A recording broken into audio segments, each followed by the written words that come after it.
सानू कोई खतरा नहीं, सानू कोई दिल च भै नहीं कि उत्थे कोई बम ब्लास्ट हो रहा ने, कुछ हो रहा या सानू इस गल का कोई जेन दे विच खतरा नहीं। असीं लैके आए, असीं बिल्कुल बेधड़क हो के आए हैं कि उत्थे कोई दहशतगर्दी नहीं, कोई कुछ नहीं। असीं अमन शांति का पैगाम देना चाहते हैं कि इत्थे भी अमन शांति होवे, उधर इंडिया 'च भी अमन शांति होवे और आपस में साडा भाईचारा वधे, साडा प्यार वधे और वीजे दीयां शर्तां नरम होण। असीं एक भरावां नूं आण के गले लग के मिलीए। उधर दी सरकार भी वीज़ा आवाम नूं दै उत्ते, इधर दी सरकार भी आवाम नूं वीज़ा सानूं दै। असीं आराम नाल आ के अपने भाई वतन भाइयां नूं मिलीए और साडा ये पैगाम है कि अमन शांति रहनी चाहिए।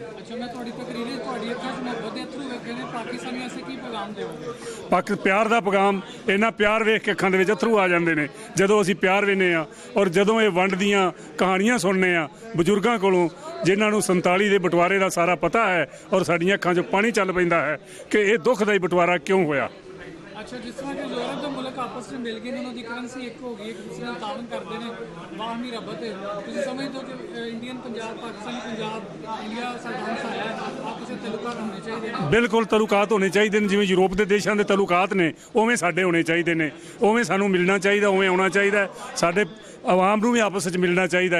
ये कोई भी साडे द्वार नहीं होनी चाहिए कि जिहड़ी साडे नफरत की पैदा की गई है, नहीं होनी चाहिए। अच्छा, इंडिया च एक वक्री IPL हो रही है, पाकिस्तान PSL हो रही है, क्रिकेट, तुसीं चाहते हो कि आपस में क्रिकेट भी होवे? बिल्कुल क्रिकेट होवे, असीं इहने आपे खेड प्यार, कबड्डी भी होवे, क्रिकेट भी होवे, हाकी भी होवे, सारियां खेडां होण, आपस में दोस्त बन के रहिए और आपस में मिल जुल के रहिए, आपस में जनता नूं इस खेड के जरिए ही असीं मिला के रखिए ते प्रेम प्यार बना के रखिए। अच्छा, लास्ट क्वेश्चन, अपने बाई इलाके गखड़ और बैंके चीमे दी कोई यादां दस। साडे बजुर्ग अपने जिन्हां दसियां ने, उन्हां कहा भी गखड़ मंडी साडी मंडी हुंदी सी और बैंके चीमे साडा पिंड सी। असीं इत्थों ही आण के पढ़दे हुंदे हां, बजुर्ग दसदे ने साडा इत्थे आवाम नाल, साडे बजुर्गां तुहाडे नाल इधर दा बहुत प्यार सी। कदी जा के वेखो कि तुहानूं किन्ना प्यार करनगे। सानूं उन्हां दे दस्सण दे मुताबक भी ज़्यादा प्यार मिलिया। मेरी पैदाइश इंडिया की है।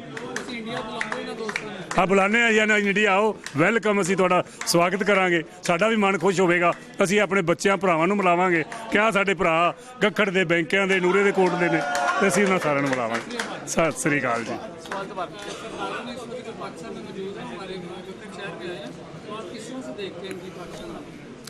देखें जी, ये जो इनका विज़िट है पाकिस्तान, इनकी जो आमद है, ये बुनियादी तौर पे चूँकि हमारा कल्चर एक है, ये भी पंजाबियन लोग हैं और हम भी पंजाबी लोग हैं, ये देश पंजाब एक ही है। इसके दो पार्टीशन के वक्त हिस्से हो गए। एक जो हिस्सा है उसको ये पंजाबी ज़ुबान में चढ़दा पंजाब कहते हैं, जो कि मशरकी पंजाब इनके हिस्से में आ गया, इंडिया के। दूसरा हमारे हिस्से में आ गया। तो सरहदें तो हो गई, ममालिक अलहदा हो गए, लेकिन यह है कि कल्चर चूँकि एक था, इनके पुरखों की ये सरजमीन है, ये यहाँ से माइग्रेट करके इंडिया गए हुए हैं। फिर यह है कि इनकी जो सबसे मुक़द्दस किताब है उसे कहते हैं गुरु ग्रंथ साहब। उसमें गुरु नानक देव जो हैं उनका भी कलाम है और उसमें बहुत ज़्यादा कलाम जो है वो हमारे मुस्लिम सूफ़ी शुआरा का है।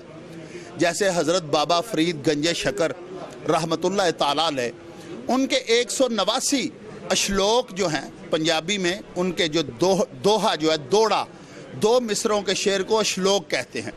तो उनके जितने श्लोक हमें आज तक हम तक पहुँचे हैं और मेरे समेत बाकी तमाम तुलबा जो हैं जो MA पंजाबी करते हैं, वो जो पढ़ते हैं बाबा जी फरीदुद्दीन गंजे शकर के, वो हमें सारे गुरु ग्रंथ साहब में से मिले हैं। गुरु ग्रंथ साहब में गुरु साहब ने वो दर्ज किए थे, तो वो वहाँ से हमें मिले हैं। तो इसलिए सिमिलैरिटी बहुत सी चीज़ों में है, कल्चर में है, पोइट्री में है। इस्लामी जो पैगाम है हमारे नबी पाक सल्लल्लाहु अलैहि वसल्लम का, वो काफ़ी हद तक इनके गुरु जो हैं उनकी तालीमात से मिलता है। तो इसलिए फिर इनके साथ हमारा प्यार और मोहब्बत जो है वो नेचुरली है।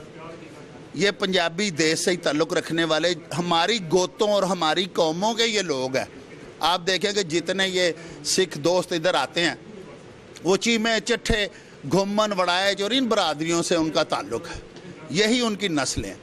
तो लास्ट क्वेश्चन आपसे, जैसा कि आयरलैंड और इंग्लैंड में भी क्लैशेस थे, यूरोप की और भी कंट्रीज़ की बहुत सारी मिसालें आप जानते हैं, उन्होंने आपस में करेंसी एक कर ली, उनके तजारती मुआहदे हो गए, उन्होंने आना जाना आसान कर दिया। आप इंडिया पाकिस्तान, इंडियन पंजाब और पाकिस्तानी पंजाब के हवाले से क्या कहते हैं? देखिए जी, होना तो आसान ही चाहिए। हमारे बहुत से लोग ऐसे हैं जो ज़ायरीन जाना चाहते हैं हज़रत ख्वाजा मोइनुद्दीन चिश्ती अजमेरी की दरगाह पर, हज़रत निज़ामुद्दीन औलिया की दरगाह पर। इसी तरह उधर से सिख हज़रात जो हैं वो आना चाहते हैं। ये उनके चूँकि गुरुओं के यहाँ पे गुरु नानक साहब का मदफन भी इधर है और उनका जो है वो जन्मभूमि वो ननकाना साहब है, तो विज़िट करने के लिए उन्होंने भी आना होता है। हिंदू लोग जो हैं उनके यहाँ पे बहुत बड़े बड़े मंदिर हैं, बड़े बड़े आश्रम हैं, तो वो भी चाहते हैं कि वो इधर आएँ। लेकिन ये पता नहीं क्यों ममालिक के दरमियान जो है वो आसानियाँ नहीं हैं। ये तो दोनों गवर्नमेंटों को बैठ के आपस में बात करनी चाहिए। हम तो शहरी लोग हैं, शहरियों का, इंडिया के शहरियों का पाकिस्तान के शहरियों के साथ मैं समझता हूँ कोई ऐसा इख्तलाफ नहीं है।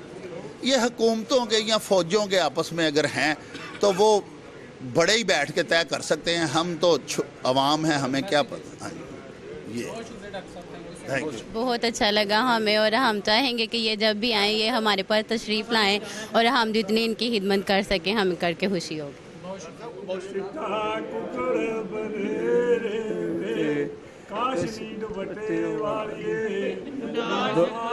तेरे वाले जी।